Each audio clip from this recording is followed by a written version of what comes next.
जय हिंद to all. This is district general officer Sneha Agarwal from 13 UP girls battalion NCC POC Ghaziabad. So आज का हमारा टॉपिक है drill and arm forces. So basically drill क्या होता है? ड्रिल किसी प्रोसीजर को क्रमवार तरीके से और उचित तरीके से करने की कार्रवाई को हम लोग ड्रिल कहते हैं. ड्रिल कब और किसने स्टार्ट की? ड्रिल जनरल ड्रायर ने 1666 में स्टार्ट की थी. ड्रिल के दो टाइप होता है, ओपन ड्रिल और क्लोज ड्रिल. ओपन ड्रिल जो कि फील्ड एरिया में की जाती है और जो क्लोज ड्रिल होती है वो हमेशा शांति क्षेत्र में शांति के साथ की जाती है. अब आता है प्रिंसिपल ऑफ ड्रिल, मतलब ड्रिल के सिद्धांत क्या क्या होते हैं. ड्रिल के 3 सिद्धांत होते हैं, स्मार्टनेस, स्टेडीनेस और कोऑर्डिनेशन, मतलब फुर्ती, स्थिरता और मिलजुल कर काम करना. अब आता है हमारा नेक्स्ट पॉइंट है एम्स ऑफ ड्रिल, मतलब ड्रिल के उद्देश्य क्या क्या होते हैं. तो ड्रिल के उद्देश्य होते हैं मतलब कैडेट्स में डिसिप्लिन क्रिएट करना, उनमें अनुशासन की भावना पैदा करना. दूसरा ड्रेस, उनको ड्रेस पहनना सिखाना, चलना फिरना सिखाना. फिर है कोऑर्डिनेशन के साथ काम कराना उनको, और अपने सीनियर्स की हमेशा रिस्पेक्ट करके उनकी बात मानना. ये सारे उद्देश्य हैं. और कैडेट्स में कमांड कंट्रोल सिखाना, और कैडेट्स में फुर्ती और मतलब एक्टिवनेस और सेल्फ कॉन्फिडेंस इनका इंक्रीज़ करना. ये आता है हमारे ड्रिल के उद्देश्य. अब नेक्स्ट पॉइंट है हमारा बैड हैबिट्स ऑफ ड्रिल, मतलब ड्रिल की बुरी आदतें क्या क्या होती हैं.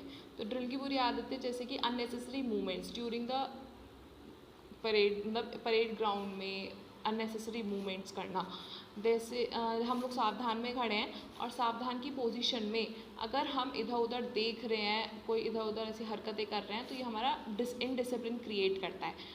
नेक्स्ट पॉइंट है मूवमेंट ऑफ आइज, मतलब अगर हमें सावधान बोल रखा है तो हम लोगों का जो कंसंट्रेशन होगा वो सिर्फ और सिर्फ अपनी अगर हम देख रहे हैं तो हमें सिर्फ और सिर्फ 100 गज दूर ही देखना है, हमें अपनी आंखों का इधर उधर मूवमेंट नहीं करना. तीसरा पॉइंट है ड्रैग फीट, मतलब पाँव का घसीट कर चलना, हमें पाँव हमेशा मतलब घसीट कर नहीं चलना चाहिए.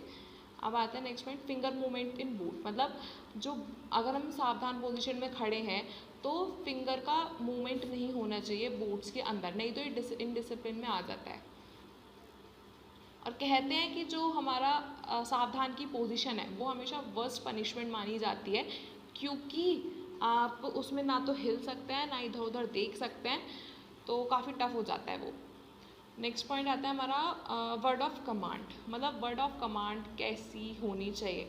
वर्ड ऑफ कमांड के 2 टाइप होते हैं, कॉशनरी और एग्जीक्यूटिव. कॉशनरी मतलब चेतावनी और एग्जीक्यूटिव मतलब कार्यकारी. मतलब let us take an example. अगर हम बोलते हैं परेड आगे बढ़ेगा दाहिने मुड़, मतलब परेड आगे बढ़ेगा जो होगी वो हमारी चेतावनी होगी कि हमको एक्टिव किया जा रहा है, हमको अलर्ट किया जा रहा है कि आपको कमांड मिलने वाली है. ठीक है, तो जैसे ही परेड आगे बढ़ेगा हम लोग एक्टिव हो जाएंगे. और दाहिने मुड़, ये हमारी हो गई कार्यकारी, इस पर हमें मूवमेंट करना है. ओके, तो जो हमेशा जो चेतावनी होती है वो हमेशा खिंचती है, खिंच के बोली जाती है. जितनी लंबी चेतावनी होगी उतना ज़्यादा अच्छा होगा. और कार्यकारी हमेशा कट में बोली जाती है, बहुत शॉर्ट में बोली जाती है. और एक पॉइंट और, जो वर्ड ऑफ कमांड है वो हमेशा सही और साफ साफ सुनाई देनी चाहिए. ओके, अभी आता है हमारे ड्रिल के मूवमेंट्स. ड्रिल में कौन कौन से मूवमेंट्स होते हैं ये बेसिकली आप सभी को पता होंगे कि आप सब परेड ग्राउंड पे जब भी जाते हैं तो ये सारे नॉर्मल पॉइंट्स होते हैं, जैसे सावधान, विश्राम, आराम से, तेज चल, दाहिने मुड़, बाएं मुड़, थम, पीछे मुड़, और खुली लाइन, निकट लाइन, और ये सारे पॉइंट्स हैं. जैसे लाइन तोड़, विसर्जन, ये ठीक है. और एक पॉइंट और, जो थम होती है, थम की कार्रवाई सबकी अलग अलग होती है. कोई कैसे करता है कोई कैसे करता है, लेकिन वो पर्टिकुलर इंस्ट्रक्टर पे डिपेंड होता है कि कौन कैसे कैसे कराता है. ठीक है. और खुली लाइन और निकट लाइन आप सभी को पता है. और लाइन तोड़ और विसर्जन में एक डिफरेंस होता है, काफ़ी लोग कंफ्यूज हो जाते हैं.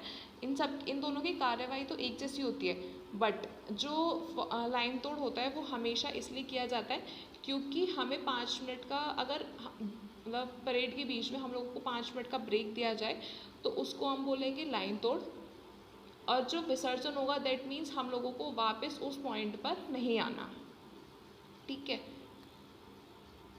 अब आता है आर्म्स ड्रिल.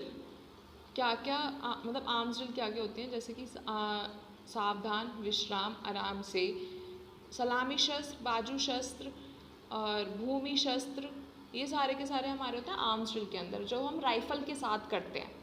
ठीक है, जैसे कि सलामी शस्त्र, जब हम बाजू शस्त्र हम कब करते हैं, जैसे सलामी शस्त्र हुआ, सलामी शस्त्र से वापस अपनी एक्चुअल पोजीशन पे आने के लिए हम लोग बाजू शस्त्र का इस्तेमाल करते हैं। ये सारे के सारे मूवमेंट्स हम लोगों का राइफल के साथ की जाती है। हाँ, बेसिकली एक पॉइंट और कि इसमें हमें ड्रिल में जाने से पहले कि कौन कौन सी बातों का ध्यान रखना चाहिए। जो हमारी जो ड्रेस है वो हमेशा साफ़ और अच्छे से वेल मेंटेन्ड होनी चाहिए, कोई मतलब उसमें गंदी वगैरह नहीं होनी चाहिए। दूसरा, जो पैंट है और जो हमारी कमीज़ है उस पर बटन हमेशा सही लगे होने चाहिए, सारे लगे होने चाहिए, और ये नहीं कि कलरफुल लगे होने चाहिए। ड्रेस जो हमारी यूनिफॉर्म पे मैच होते हैं वही कलर लगे हुए होने चाहिए।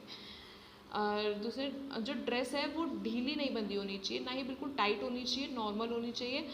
जो बूट्स हैं, बूट्स हमेशा पॉलिश शाइनिंग करे हुए होने चाहिए, और जो उसके बूट्स के फीते हैं वो हमेशा सीधे बंधे हुए होने चाहिए, टेढ़े मेढ़े नहीं होने चाहिए।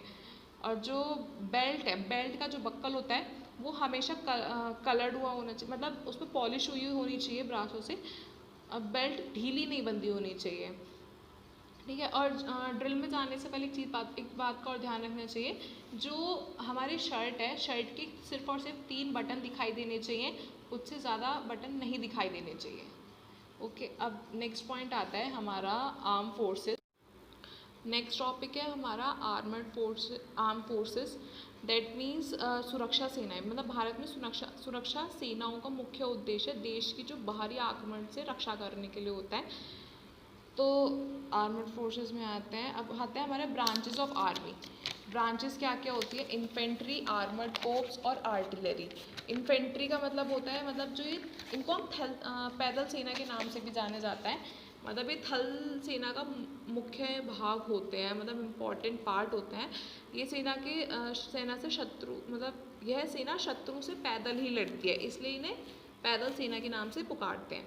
आर्मर्ड कॉर्प्स क्या होते हैं, ये जो टैंक होते हैं, बड़े बड़े टैंक्स, गाड़ियों, कवचयुक्त गाड़ियों और इन सब में बैठ के ये लोग जाते हैं, ये तब रक्षा करते हैं। आर्टिलरी क्या होती है, जो तोपों, रॉकेट, मोटर, मतलब अलग अलग हथियारों से शत्रु पर बम वर्षा करके सेनाओं की सहायता करती है। ये हमारी 3 टाइप के ब्रांचेस होती हैं आर्मी की। अब आती है पैदल सेना की बनावट। पैदल सेना की बनावट कैसे कैसे होती है, जैसे कि सबसे पहला आता है सेक्शन, सेक्शन के बाद आता है प्लाटून, प्लाटून के बाद कंपनी, कंपनी के बाद बटालियन, बटालियन के बाद ब्रिगेड, डिवीज़न, कोर और फिर सेना। मतलब जैसे कि ये सेक्शन में 10 जवान होते हैं, ऐसे ऐसे करके सब में डिवाइडेड होते हैं, और सेना सेक्शन से मिलके प्लाटून बनता है, प्लाटून से मिलके फिर कंपनी, कंपनी से बटालियन, ऐसे ऐसे करके एक पूरी सेना तैयार होती है। ठीक है, अब नेक्स्ट आते हैं parts of section. Parts of section मतलब 2 पार्ट होते हैं, एक तो राइफल ग्रुप होती है और एक बैरक ग्रुप होती है। ये आपसे क्वेश्चन पूछा जा सकता है एग्ज़ाम में कि सेक्शन का कितने पार्ट होते हैं, तो एक बार आप देख लीजिएगा। ठीक है, तो राइफल ग्रुप और बैरक ग्रुप, ब्रेन ग्रुप, मतलब इसमें जो राइफल ग्रुप होती है इसमें सेक्शन कमांडर सहित 7 जवान होते हैं, और जो ब्रेन ग्रुप होते हैं इसमें सेक्शन 2 आई और तथा 2 जवान होते हैं। ओके, और नेक्स्ट पॉइंट है सेना के आधुनिक आयुध। मतलब सेना के आधुनिक आयुध से कह सकते हैं जो बड़े बड़े टैंक्स होते हैं, ये क्या क्या यूज़ होते हैं। ठीक है, तो इसमें है जैसे विजयन टैंक है, अर्जुन टैंक, भीष्म टैंक, नाग, पृथ्वी, अग्नि, ब्रह्मोस। ठीक है, आप इनके सिर्फ और सिर्फ नाम लिखने के लिए आएंगे, आप एक बार देख लीजिएगा। ठीक है, ये होता है हमारी सेना के आधुनिक आयुध। अब नेक्स्ट टॉपिक पर आते हैं, जैसे वीरता पुरस्कार, मतलब गैलेंट्री मेडल्स। कौन कौन से मेडल्स होते हैं, जैसे परमवीर चक्र हुआ, महावीर चक्र हुआ, वीर चक्र हुआ, और उत्तम युद्ध सेवा पदक हुआ, युद्ध सेवा पदक हुआ। इसमें जो सबसे ज़्यादा होता है, मतलब परमवीर चक्र सबसे बड़ा माना जाता है, और उसके बाद महावीर चक्र। तो इनकी ना फुल फॉर्म लिखने के लिए भी आ सकती है, मैंने यहाँ पे मेंशन की हुई है, आप एक बार देख लीजिएगा।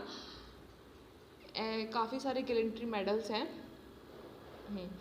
हाँ, एक पॉइंट और है इसमें कि हाँ, ट्रेनिंग इंस्टीट्यूट भी ये याद करके जाइएगा आप, training institute of Indian army, training institute of navy, training institute of air force. Okay, ये क्वेश्चन काफ़ी बार पूछ लिया जाता है एग्जाम में। नेक्स्ट टॉपिक है हमारा rank structure with their insignia, मतलब रैंक स्ट्रक्चर आप देख लीजिए एक बार, ये मैं आपको दिखा देती हूँ। हाँ, इसमें आता है, सबसे पहले आता है, जैसे कि अगर हम आर्मी में देखा जाए तो सबसे छोटा होता है lieutenant, captain, major, lieutenant colonel, colonel, और फिर आते हैं हमारा brigadier, major general, lieutenant general, फिर जनरल, फिर फील्ड मार्शल। ओके, ये आते हैं हमारे, ये हमारा रैंक स्ट्रक्चर हुआ। आप देख लीजिएगा, मैंने यहाँ पे दिखा रखा है।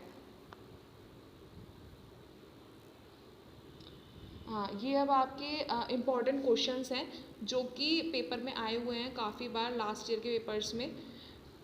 ये सारे के सारे वही हैं जो मैं आपको बता चुकी हूँ, जैसे कि दाहिने मुड़ में दाहिने मुड़ पे मतलब क्या क्या आदेश देने, मतलब कितने डिग्री पर मुड़ा जाता है, ये सारे के सारे मेंशन। तो ये सारे के सारे इम्पॉर्टेंट क्वेश्चंस हैं, एक बार मैं आपको दिखा देती हूँ। ये 5 PBC winner with their ranks, ठीक है, ये सारे क्वेश्चन पेपर्स हैं, आप एक बार देख लीजिएगा।